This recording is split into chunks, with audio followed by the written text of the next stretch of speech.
Hello, everyone. So let's start. Chapter 3, A Day in the Life of Adam and Eve. To understand our nature, history, and psychology, we must get inside the heads of our hunter gatherer ancestors. For nearly the entire history of our species, sapiens lived as foragers. The past 200 years, during which ever increasing numbers of sapiens have obtained their daily bread as urban laborers and office workers, and the preceding 10,000 years, during which most sapiens lived as farmers and herders, are the blink of an eye compared to the tens of thousands of years during which our ancestors hunted and gathered. The flourishing field of evolutionary psychology argues that many of our present day social and psychological characteristics were shaped during this long pre agricultural era. Even today, scholars in this field claim our brains and minds are adapted to a life of hunting and gathering. Our eating habits, our conflicts, and our sexuality are all the result of the way our hunter gatherer minds interact with our current post industrial environment, with its megacities, aeroplanes, telephones, and computers. This environment gives us more material resources and longer lives than those enjoyed by any previous generation. But it often makes us feel alienated, depressed, and pressured. To understand why, evolutionary psychologists argue we need to delve into the hunter gatherer world that shaped us, the world that we subconsciously still inhabit. Why, for example, do people gorge on high calorie food that is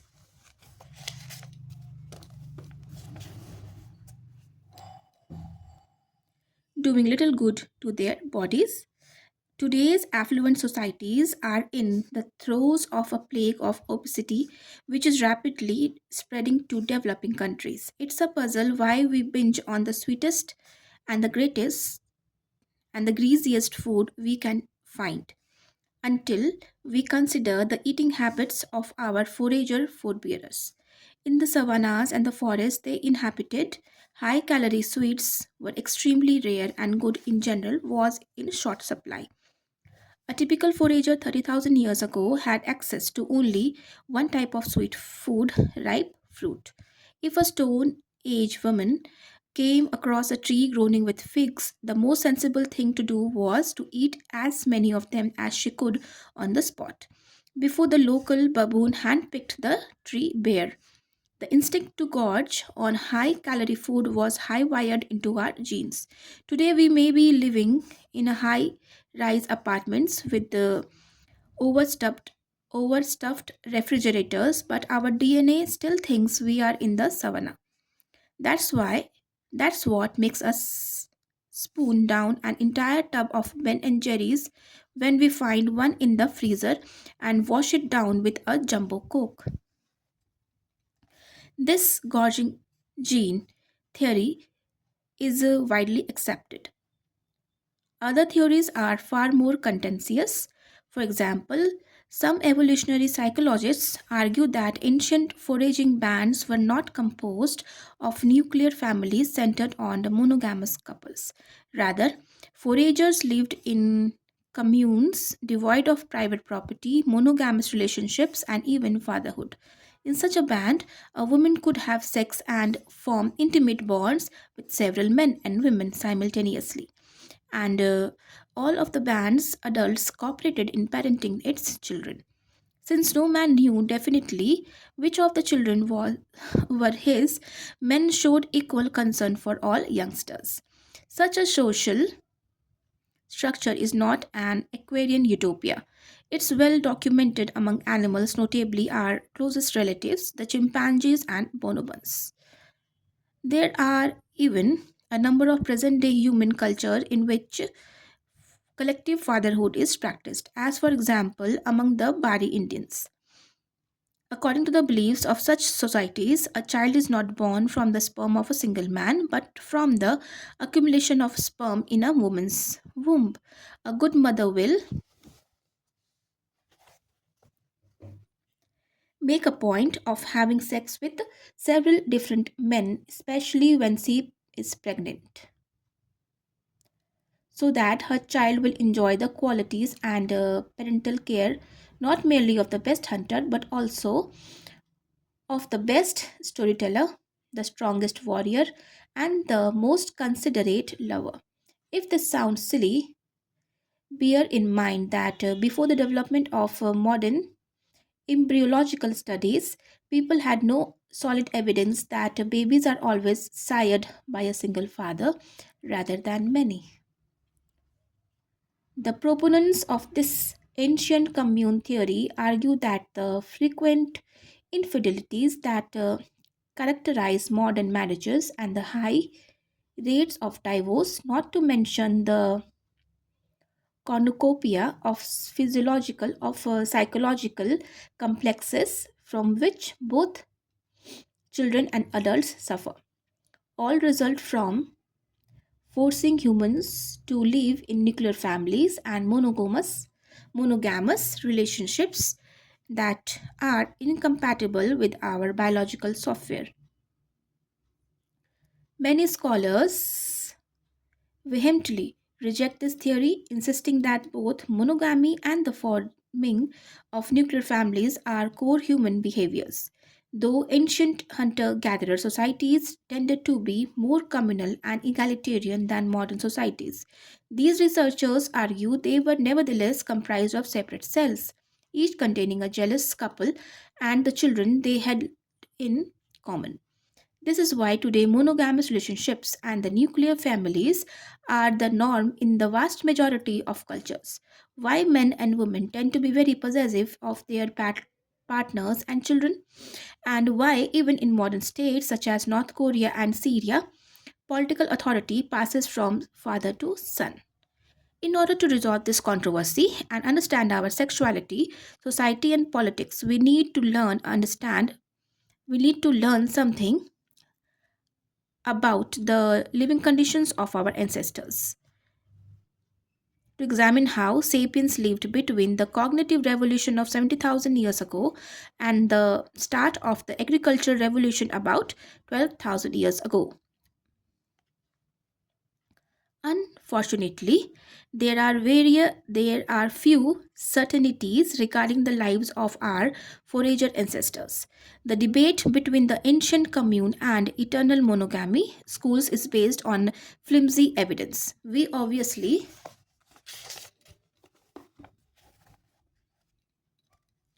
have no written records from the age of foragers, and the archaeological evidence consists mainly of fossilized bones and stone tools. Artifacts made of more perishable material such as wood, bamboo, or leather survive only under unique conditions. The common impression that pre agricultural humans lived in an age of stone is misconception based on this archaeological bias. The Stone Age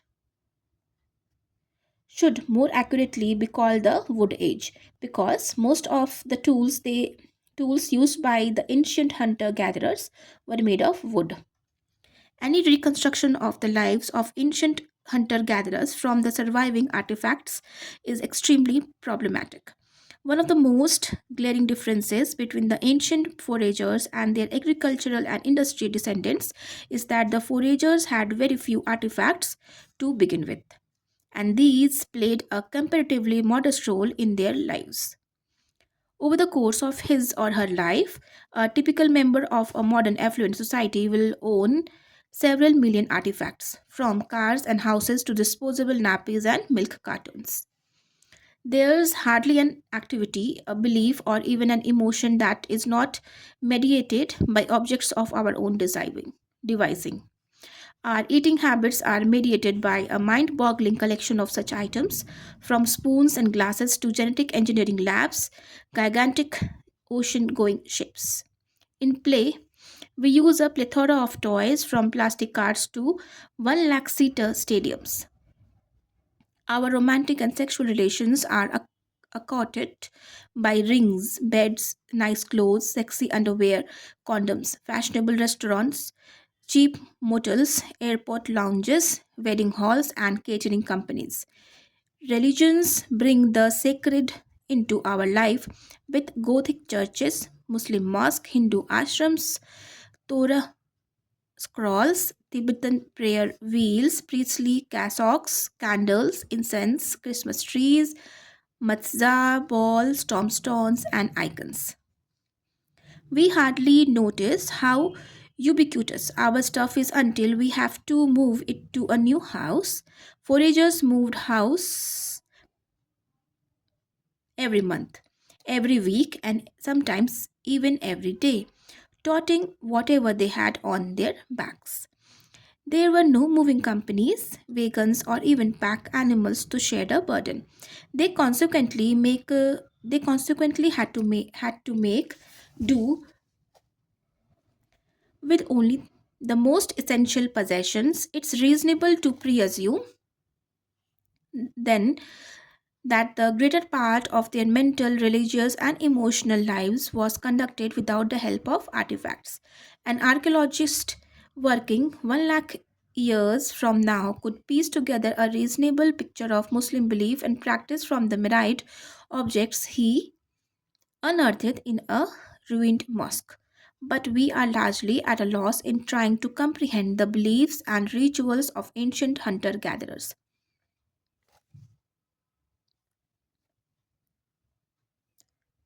It's much the same dilemma that a future historian would face if he had to depict the social world of 21st century teenagers solely on the basis of their surviving snail mail.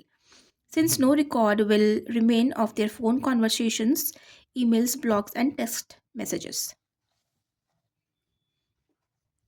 A reliance on artifacts will thus bias an account of ancient hunter gatherer life. One way to remedy this is to look at modern forager societies. This can be studied directly by anthropological observation. But there are good reasons to be very careful in extrapolating from modern forager societies to ancient ones. Firstly, all forager societies that have survived into the modern era have been influenced by neighboring agricultural and industrial societies. Consequently, it's risky to assume that what is true of them was also true tens of thousands of years ago. Secondly, modern forager societies have survived mainly in areas with difficult climate conditions and inhospitable terrain ill suited for agriculture. Societies that have adapted to the extreme conditions of the places such as the Kalahari Desert in the southern Africa may well provide a very misleading model for understanding ancient societies in fertile areas such as Yangtze River Valley. In particular, population density in an area like Kalahari Desert is a far lower than it was around the ancient Yangtze, and this has far reaching implications for key questions about the size and the structure of human bands and the relations between them. Thirdly, the most notable characteristic of hunter gatherer societies is how different they are one from other. They differ not only from one part of the world to another but even in the same region.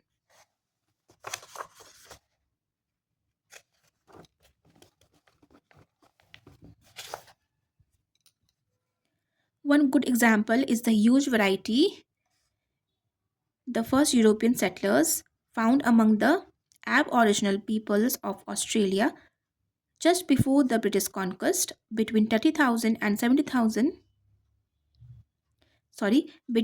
lakh and 7 lakh hunter gatherers lived on the continent in 200 to 600 tribes, each of which was further divided into several bands.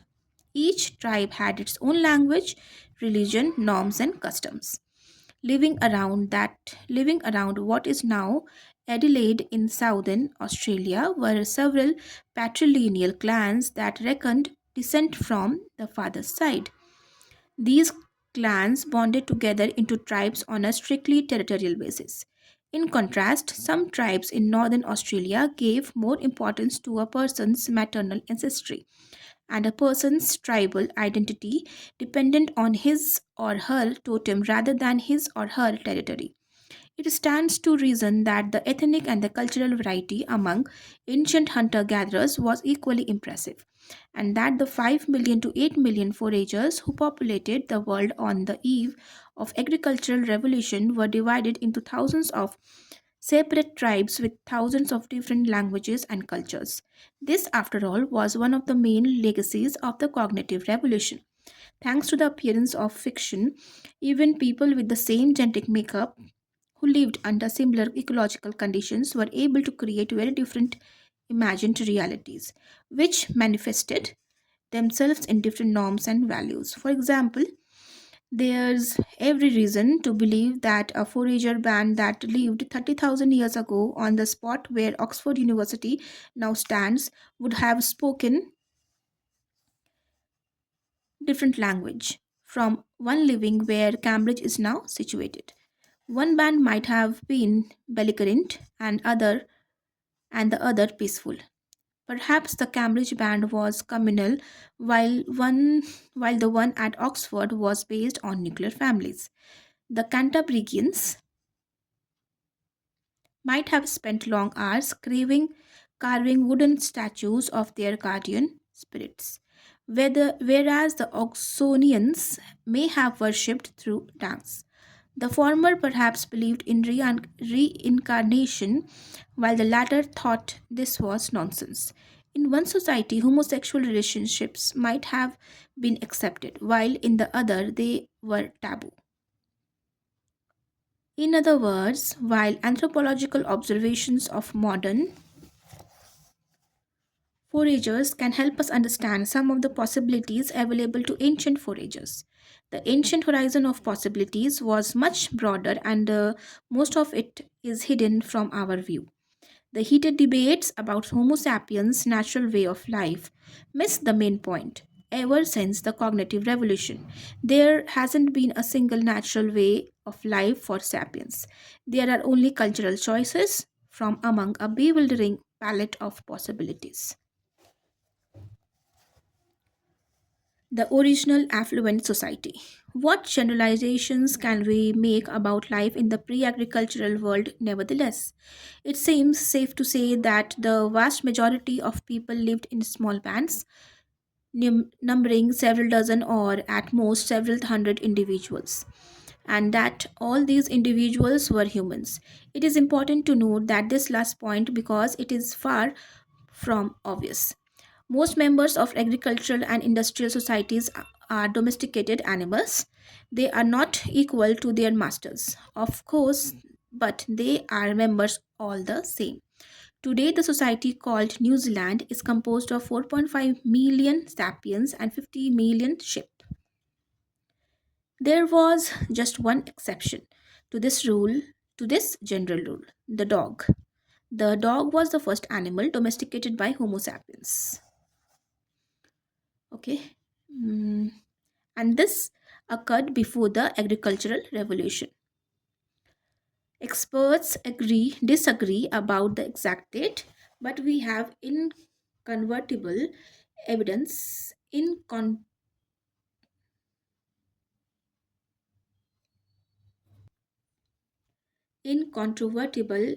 evidence of domesticated dogs from about 15,000 years ago. They may have joined the human pack thousands of years earlier. Dogs were used for hunting and fighting, and as an alarm system against wild beasts and human intruders. With the passing of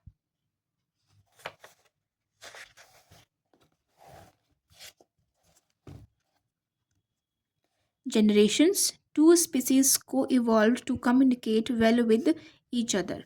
Dogs that were most attentive to the needs and feelings of the human companions got extra care and food and were more likely to survive.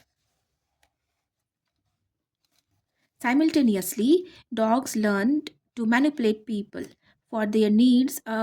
15,000 years bond has yielded a much deeper understanding and affection between humans and dog than between humans and any other animal. In some cases, dead dogs were even buried ceremoniously, much like humans.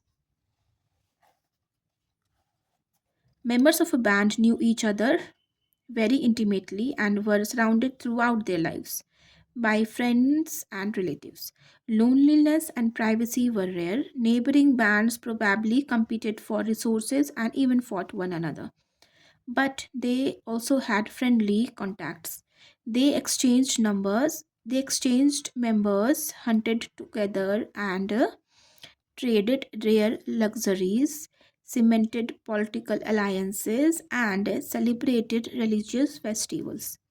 Such cooperation was one of the important trademarks of Homo sapiens and gave it a crucial edge over other human species. Sometimes relations with neighboring bands were tight enough that together they constituted a single tribe, sharing a common language, common myths, and common norms and values. Yet we should not overestimate the importance of such external relations. Even if in times of crisis neighboring bands drew closer together, and even if they occasionally gathered to hunt or feast together, they still spend the vast majority of their time in complete isolation and independence. Trade was mostly limited to prestige items such as shells, umber, and pigments. There is no evidence that the people traded staple goods like fruits and meat, or that the existence of one band depended on the importing of goods from another. Sociopolitical relations, too, tended to be sporadic. The tribe did not serve as a permanent political framework, and even if it had seasonal meeting places, there were no permanent towns or institutions. The average person lived many months without seeing or hearing a human from outside of her own band, and she encountered throughout her life no more than a few hundred humans. The sapiens population was thinly spread over vast territories. Before the agricultural revolution, the human population of the entire planet was smaller than that of today's Cairo. First pet, a 12,000-year-old tomb found in North Israel. It contains the skeleton of a 50-year-old woman next to that of a puppy, bottom left corner. The puppy was buried close to the woman's head. Her left hand is resting on the dog in a way that might indicate an emotional connection. There are, of course, other possible explanations. Perhaps, for example, the puppy was a gift to the gatekeeper of the next world. Most sapiens band lived on the road, roaming from place to place in search of food. Their movements were influenced by the changing seasons, the annual migrations of animals, and the growth cycles of plants. They usually traveled back and forth across the same home territory, an area between several dozen and many hundreds of square kilometers. Occasionally, bands wandered outside their turf and explored new lands, whether due to natural calamities, violent conflicts, demographic pressures, or the initiative of a charismatic leader. These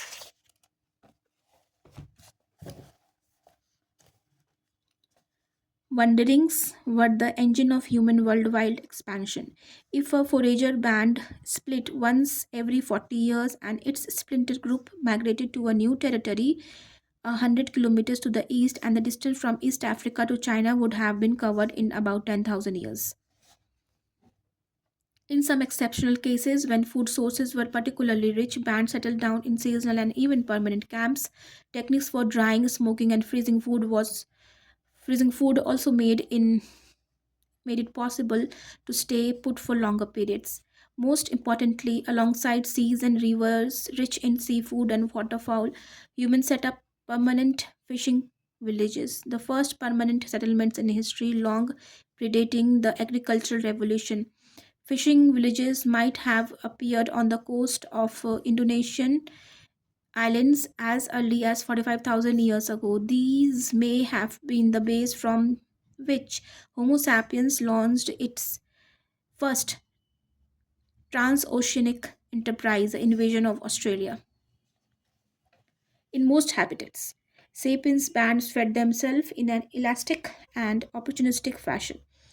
They scrounged for termites, picked berries, dug for roots, stalked rapids, and hunted bison and mammoth. Notwithstanding the popular image of man the hunter, gathering was sapiens' main activity, and it provided most of their calories as well as raw materials such as flint, wood, and bamboo. Sapiens did not forage only for food and materials; they foraged for knowledge as well. To survive, they needed a detailed mental map of their territory.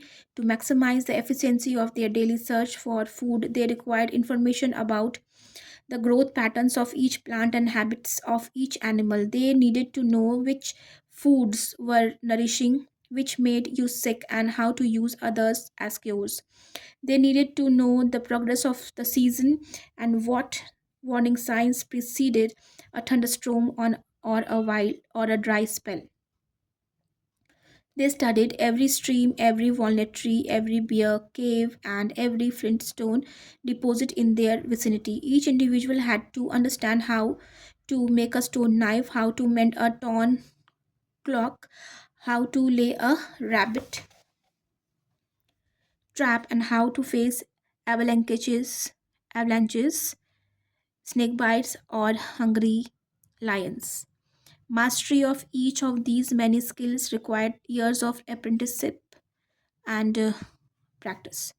The average ancient forager could turn a flint stone into a spear point within minutes. When we try to imitate this feat, we usually fail miserably. Most of us lack expert knowledge of the flaking properties of flint and basalt and the fine motor skills needed to work them precisely. In other words, the average forager had wider, deeper, and more varied knowledge of her immediate surroundings than most of her modern descendants. Today, most people in the industrial societies don't need to know much about the natural world in order to survive. What you do really need to know in order to get by as a computer engineer, an insurance agent, a history teacher, or a factory worker. You need to know a lot about your own tiny field of expertise, but for a vast majority of life's necessities, you rely blindly on the help of other experts whose own knowledge is also limited to a tiny field of expertise. The human collective knows far more today than did the ancient bands. But at the individual level, the ancient foragers were the most knowledgeable and skillful people in history. There is some evidence that the size of the average sapiens brain has actually decreased since the aging of foraging. Survival in that era required super mental abilities from everyone. When agriculture and industry came along, people could increasingly rely on the skills of others for survival, and new niches for imbeciles were opened up. You could survive and pass your unremarkable genes to the next generation by working as a water carrier or an assembly line worker. Foragers mastered not only the surrounding world of animals, plants, and objects, but also internal world of their own bodies and senses. They listened to the slightest movement in the grass to learn whether a snake might be lurking there. They carefully observed the foliage of trees in order to discover fruit, beehives, and birds' nests. They moved with a minimum of effort and noise and knew how to sit, walk, and run in the most agile and efficient manner.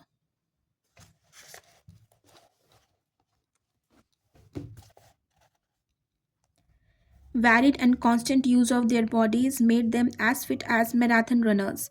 They had physical dexterity that people today are unable to achieve even after years of practicing yoga or tai chi. The hunter gatherer way of life differed significantly from region to region and from season to season, but on the whole, foragers seem to have enjoyed a more comfortable and rewarding lifestyle than most of the peasants, shepherds, laborers, and office clerks who followed their footsteps. While people in today's affluent societies work an average of 40 to 45 hours of week, and people in the developing world work 60 and even 80 hours a week. Hunter gatherers living today in the most inhospitable of the habitats, such as the Kalahari Desert, work on average for just 35 to 45 hours a week. They hunt only one day out of three, and gathering takes up just 3 to 6 hours daily. In normal times, this is enough to feed the band. It may well be that ancient hunter gatherers living in zones more fertile than the Kalahari spent even less time obtaining food and raw materials. On top of that, foragers enjoyed a lighter load of household chores. They had no dishes to wash, no carpets to vacuum, no floors to polish, no nappies to change, and no bills to pay. The forager economy provided most people with the more interesting lives than agriculture or industry do. Today, a Chinese factory hand leaves home around 7 in the morning, makes her way through polluted streets to a sweat shop, and there operates the same machine in the same way day in day out for 10 long and mind numbing hours, returning home around 7 in the evening in order to wash dishes and do the laundry. 30,000 years ago, a Chinese forager might leave camp with her companions at, say, 8 in the morning. They'd roam the nearby forest and meadows, gathering mushrooms, digging up edible roots, catching frogs, and occasionally running away from tigers. By early afternoon, they were back at the camp to make lunch. That left them plenty of time to gossip, tell stories, play with the children, and just hang out. Of course, the tigers sometimes caught them or a snake bit them, but on the other hand, they didn't have to deal with automobile accidents and industrial pollution. In most places and at most times, foraging provided ideal nutrition. This is hardly surprising. This had been the human diet for hundreds of thousands of years, and the human body was well adapted to it. Evidence from fossilized skeletons indicates that ancient foragers were less likely to suffer from starvation or malnutrition, and were generally taller and healthier than their present descendants. Average life expectancy was apparently just 30 to 40 years, but this was due largely to the high incidence of child mortality. Children who made it through the perilous first years had a good chance of reaching the age of 60, and some even made it to their 80s. Among modern foragers, 45-year-old women can expect to live another 20 years, and about 5 to 8% of the population is over 60. The foragers' secret of success, which protected them from starvation and malnutrition, was their varied diet. Farmers tend to eat a very limited and unbalanced diet, especially in the pre modern times. Most of the calories feeding on agricultural population came from a single crop such as wheat, potatoes, or rice that lacks some of the vitamins, minerals, and other nutritional materials human need. The typical peasant in traditional China ate rice for breakfast, rice for lunch, and rice for dinner. If she was lucky, she could expect to eat the same on the following day. By contrast, ancient foragers regularly ate dozens of different foodstuffs. The peasant's ancient ancestors and the forager may have eaten berries and mushrooms for breakfast, fruits, snails, and turtle for lunch, and the rabbit steak with the wild onions for dinner. Tomorrow's menu might have been completely different. This variety ensured that the ancient foragers received all the necessary nutrients. Furthermore, by not being dependent on any single kind of food,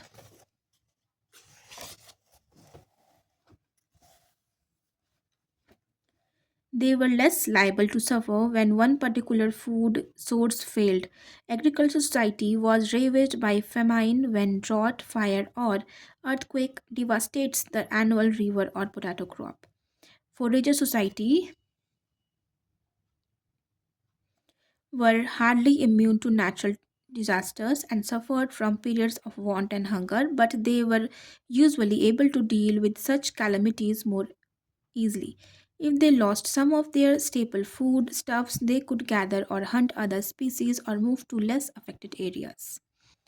Ancient foragers also suffered less from infectious disease. Most of the infectious disease that have plagued our agricultural and industrial societies, such as smallpox, measles, and tuberculosis, originated in domesticated animals and were transferred to humans only after the agricultural revolution. Ancient foragers who had domesticated only dogs were free of these scourges. Moreover, most people in agriculture and industrial societies lived in dense, unhygienic permanent settlements, idle hotbeds for disease. Foragers roamed the land in small bands that could not sustain epidemics. The wholesome and varied diet, the relatively short working week, and the rarity of infectious diseases have led many experts to define pre agricultural forager societies as the original affluent societies. It would be a mistake, however, to idealize the life of these ancient, though they lived better lives than most people in agricultural and industrial societies. Their, would, could, their world could be harsh and unforgiving. Periods of want and hardship were not uncommon. Child mortality was high, and the ancient and an ancient which would be minor today could easily become a death sentence. Most people probably enjoyed the close intimacy of the roaming band, but those fortunates who encouraged the hostility or mockery of their fellow band members probably suffered terribly. Modern foragers occasionally abandon and even kill old and disabled people who cannot keep up with the band. Okay. Unwanted babies and children may be slain, and there are even cases of religiously inspired human sacrifice.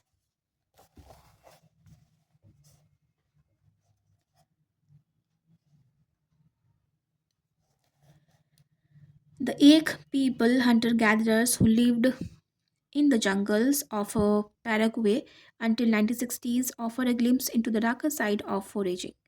When a valued band member died, the Ache customarily killed a little girl and buried the two together. Anthropologists who interviewed the Ache recorded a case in which a band abandoned a middle aged man who fell sick and was unable to keep up with the others. He was left under a tree. Vultures perched above him, expecting a hearty meal, but the man recuperated and walking briskly, he managed to rejoin the band. His body was covered with the bird's feces, so he was henceforth nicknamed Vulture Droppings. When an old ache woman became a burden to the rest of the band, one of the younger men would sneak behind her and kill her with axe blow to the head. An ache man told the inquisitive anthropologist stories of his prime years in the jungle. I customarily killed old women. I used to kill my aunts. The women were afraid of me. Now here with the whites, I have become weak. Babies born without hair who were considered underdeveloped were killed immediately. One woman recalled that her first baby girl was killed because the men in the band did not want another girl. On other occasion, a man killed a small boy because he was in a bad mood and the child was crying. Another child was buried alive because it was funny looking and the other children laughed at it. We should be careful, though, not to judge the ache too quickly. Anthropologists who lived with them for years report that violence between adults was very rare. Most both women and men were free to change partners at will. They smiled and laughed constantly, had no leadership hierarchy, and generally shunned domineering people. They were extremely generous with their few possessions and were not obsessed with success or wealth. The things they valued most in life were good social interactions and high quality friendships. They viewed the killing of children, sick people, and the elderly as many people today view abortion and euthanasia. It should be it should also be noted that elk were hunted and killed without mercy by Paraguayan farmers. The need to evade their enemies probably caused the elk to adopt an exceptionally harsh attitude toward anyone who might become a liability to the band. The truth is that egg society, like every human society, was very complex. We should beware of demonizing or idealizing it on the basis of superficial acquaintance. The egg were neither angels nor friends, they were humans.